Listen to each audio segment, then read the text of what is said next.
Miseensota Oromoo Kompiitara Iskoolee hundi keessanuu akkam nagaa keessan jirtu ani nagaa kun jira. Arras Ingiliffaan qilleensa naannoo keenya akkamiin akka ibsu dandeenyu waliin ilaallaa. Aga dhumaatti hordofa. It is warmer than yesterday. Kaleessarra ni ho'a.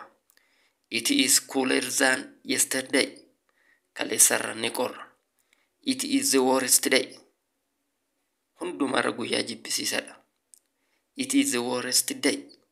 Hundumarra guyyaa jibbisiisaadha. It is a little too warm for me. Anaaf xinnoo ho'aadha. It is a little too chill for me. Anaaf xinnoo ni qorra. It is warm today. Harri ho'aadha. It is warm today. Harra ho'aadha.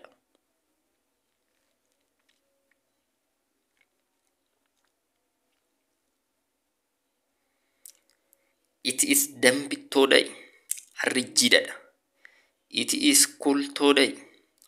Harri qorraadha. It is windy today. Harra qilleensaadha. It is windy today. Harra qilleensaadha. It is windy today. Harra qilleensaadha. It is cool today. Harra ni qorra. I am going to put on a raincoat. Uffata roobaa uffachuufani. It was warm yesterday. Kaleessa ho'aa ture. It was cold yesterday. Kaleessa qorraa ture. It was cold yesterday.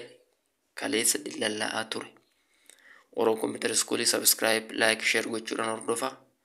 Galatooma. English for Ethiopia. English for Ethiopia.